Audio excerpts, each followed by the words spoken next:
کبھی سوچا ہے کہ وہ زمین جسے آج ہم سندھ کہتے ہیں ہزاروں سال پہلے کیسی تھی؟ چلیں وقت میں پیچھے چلتے ہیں اور اس کہانی کے بالکل شروع سے، اس کے پہلے باب سے پردہ اٹھاتے ہیں۔ یہ الفاظ ہمیں ایک ایسی دنیا میں لے جاتے ہیں جو ہماری دنیا سے بالکل الگ تھی، ایک ایسی جگہ جہاں تہذیب کا سورج ابھی نکلا نہیں تھا اور ہر طرف بس خاموشی کا راج تھا۔ تو ہماری کہانی کا آغاز ہوتا ہے ایک بے جان اور خاموش صحرا سے، لیکن یہ کوئی عام صحرا نہیں تھا۔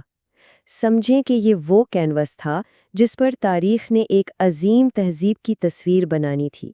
ذرا تصور کریں ایک ایسی دنیا جہاں زندگی کا نام و نشان تک نہیں، ہر طرف صرف خشک، ٹھنڈی زمین اور آسمان جو ہمیشہ دھول سے بھرا رہتا تھا۔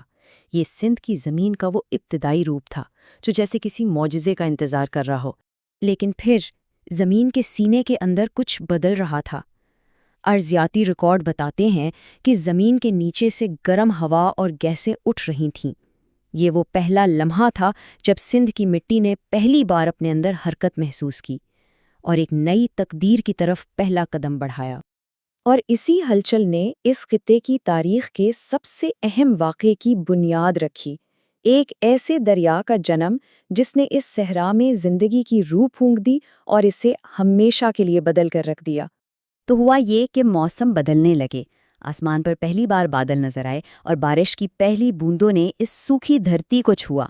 ہمالیہ کے برف پوش پہاڑوں سے پانی کا ایک دھارا بہہ نکلا جو میدانوں کی طرف بڑھتا گیا، اور اس طرح دریائے سندھ وجود میں آیا جو اس زمین کی لائف لائن بننے والا تھا۔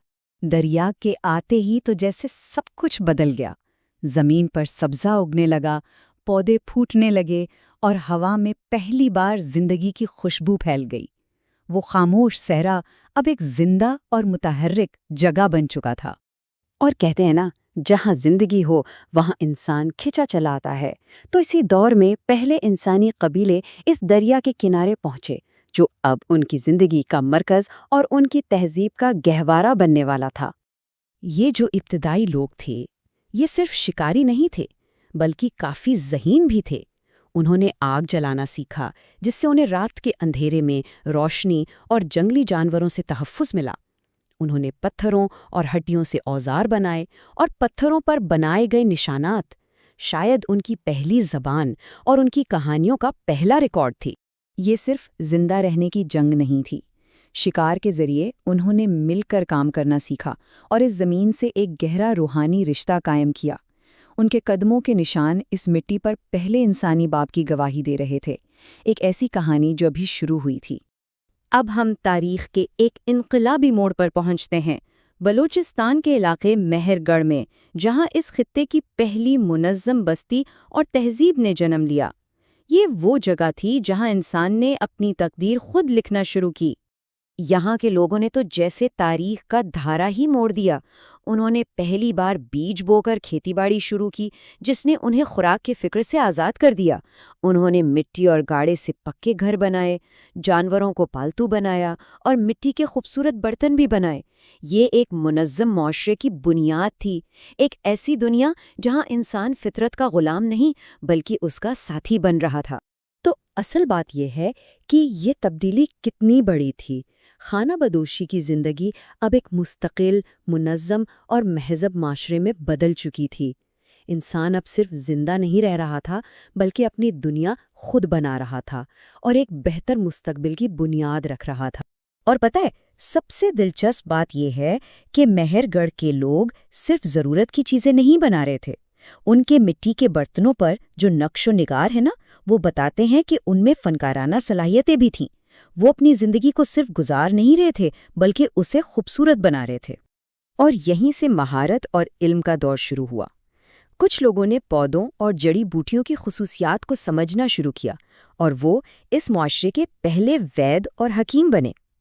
علم ایک نسل سے دوسری نسل کو منتقل ہونے لگا اور یہی وہ بنیاد تھی جس پر مستقبل کی عظیم تہذیبیں تعمیر ہونی تھیں۔ لیکن مہر گڑھ کہانی کا اختتام نہیں تھا، یہ تو صرف ایک شروعات تھی، ایک ایسی بنیاد جس پر ایک اور بھی عظیم داستان تعمیر ہونی تھی، ایک ایسی کہانی جو دنیا کو حیران کرنے والی تھی۔ تو سوال یہ پیدا ہوتا ہے کہ مہر گڑھ کی اصل میراث کیا تھی؟ کیا یہ صرف ایک گاؤں تھا جو وقت کے ساتھ ختم ہو گیا، یا اس کی کہانی کا کوئی اور گہرا مطلب تھا؟ نہیں، اس کی اصل میراث وہ علم اور ہنر تھا جو اگلی نسلوں کو منتقل ہوتا رہا۔ ہر نئی نسل پرانی نسل سے سیکھتی گئی، اور یہی سندھ کی ثقافت کا حصہ بن گیا، ایک ایسی میراث جو آج بھی زندہ ہے۔ مہر گڑھ کے لوگوں نے جو بیج بویا تھا وہ اب ایک تناور درخت بننے والا تھا۔ دریا انہیں اور آگے بلا رہا تھا، اور ان کے قدم سندھ کے میدانوں کی طرف بڑھ رہے تھے، موئن جودڑو کی طرف، جہاں وادی سندھ کی تہذیب اپنی بلندیوں کو چھونے والی تھی اور دنیا کو یہ دکھانے والی تھی کہ انسان کیا کچھ کرنے کی صلاحیت رکھتا ہے۔